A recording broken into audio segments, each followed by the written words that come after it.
El problema del sufrimiento y el mal en el mundo es una cuestión fundamental que ha intrigado a la humanidad a lo largo de la historia. Para los creyentes, es una pregunta aún más profunda cuando se considera en el contexto de la fe en un Dios amoroso y todopoderoso. ¿Por qué un Dios que se caracteriza por su amor y omnipotencia permitiría que existiera el sufrimiento y el mal en el mundo? Esta interrogante ha sido objeto de debate, reflexión y teología a lo largo de los siglos. La Biblia, como una fuente de orientación y sabiduría espiritual, ofrece una perspectiva única sobre este asunto. En este vídeo exploraremos las respuestas bíblicas a esta cuestión, considerando el concepto del libre albedrío, el problema del pecado, el propósito redentor de Dios y la esperanza en un nuevo cielo y una nueva tierra.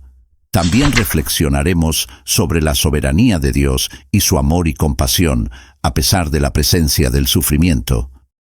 Pero antes de sumergirnos en esta fascinante reflexión, asegúrate de suscribirte a nuestro canal y activar la campana de notificaciones para que no te pierdas ninguno de nuestros videos sobre temas espirituales y teológicos. Comencemos. La Biblia comienza con el relato de la creación en el libro de Génesis. En Génesis 1:31 se declara que Dios vio todo lo que había hecho y lo encontró muy bueno. En el principio, Dios creó un mundo perfecto y armonioso en el que no había lugar para el sufrimiento ni el mal. La Biblia nos ofrece una visión de un mundo en el que la relación entre Dios y la humanidad era directa y sin obstáculos. Sin embargo, la entrada del pecado y el mal en el mundo cambió todo. La Biblia nos cuenta la historia de Adán y Eva, quienes desobedecieron el mandato de Dios al comer del árbol del conocimiento del bien y del mal. Esta desobediencia introdujo el pecado en la humanidad y con él el sufrimiento y el mal. Génesis 3:16-19 describe las consecuencias del pecado, que incluyen el dolor en el parto, la enemistad entre serpiente y humanidad y la labranza trabajosa de la tierra. El pecado separó a la humanidad de Dios y tuvo un impacto duradero en el mundo. Un aspecto fundamental de la comprensión bíblica del sufrimiento y el mal es el concepto del libre albedrío. La Biblia presenta a la humanidad como dotada de la capacidad de tomar decisiones morales. Esto significa que no somos marionetas controladas por Dios, sino que tenemos la libertad de elegir entre el bien y el mal. El libre albedrío es un regalo divino que implica la responsabilidad de nuestras acciones. Dios no nos fuerza a amarlo ni a obedecerlo. En cambio, nos llama a una relación voluntaria con Él. A lo largo de la Biblia, vemos ejemplos de personas que toman decisiones, algunas buenas y otras malas, y enfrentan las consecuencias de esas elecciones. Esto incluye historias de pecado y arrepentimiento, así como la promesa de perdón y restauración por parte de Dios. A pesar de la entrada del pecado y el sufrimiento en el mundo, la Biblia también nos muestra el propósito redentor de Dios. Desde el mismo principio, Dios prometió enviar un Salvador que restauraría la relación rota entre Dios y la humanidad. Esta promesa se cumple en Jesucristo, quien, a través de su vida, muerte y resurrección, ofrece la redención y la reconciliación. La Biblia enseña que Dios no causa el sufrimiento y el mal, pero puede utilizarlos para lograr un bien mayor. Un ejemplo de esto es la historia de José en el Antiguo Testamento. José fue vendido como esclavo por sus hermanos, sufrió injustamente en prisión, pero finalmente se convirtió en un líder poderoso en Egipto. Al final de la historia, José les dice a sus hermanos: «Vosotros pensasteis mal contra mí, pero Dios lo encaminó a bien». Génesis 50:20.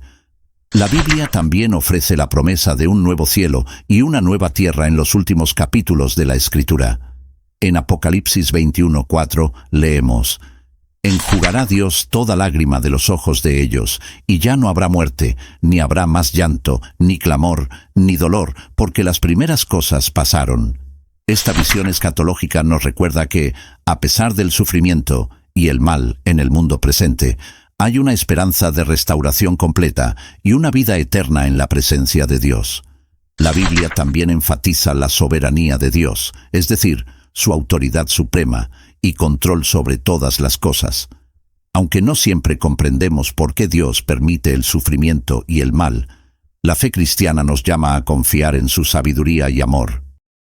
En momentos de sufrimiento, la Biblia nos insta a acercarnos a Dios en oración y a encontrar consuelo en su presencia. Un pasaje importante que aborda la cuestión del sufrimiento y la soberanía de Dios es el libro de Job. Job experimenta una serie de tragedias y sufrimientos extremos, y a lo largo del libro busca respuestas a por qué le han sucedido estas cosas. Al final, Dios se revela a Job y le recuerda su poder y sabiduría, lo que lleva a Job a rendirse a la soberanía de Dios. A pesar de la presencia del sufrimiento y el mal, la Biblia también destaca el amor y la compasión de Dios. Jesús mismo es el ejemplo supremo de este amor, ya que se entregó voluntariamente en la cruz para redimir a la humanidad del pecado. Juan 3:16 nos recuerda: porque de tal manera amó Dios al mundo, que ha dado a su Hijo unigénito, para que todo aquel que en él cree no se pierda, sino que tenga vida eterna. Si bien el sufrimiento y el mal en el mundo pueden ser desconcertantes, la Biblia nos llama a mantener nuestra fe y a confiar en un Dios que trabaja todas las cosas para bien de los que le aman. El sufrimiento puede ser un misterio, pero la esperanza y la redención son una realidad para aquellos que siguen a Jesucristo. Si encontraste esta información interesante y deseas seguir explorando temas relacionados con la fe, la Biblia y la vida espiritual, te invitamos a suscribirte a nuestro canal. Aquí encontrarás una variedad de contenidos inspiradores, estudios bíblicos, reflexiones profundas y discusiones sobre cuestiones importantes de la fe cristiana. Haz clic en el botón de suscripción y únete a nuestra comunidad ahora mismo. Hasta la próxima.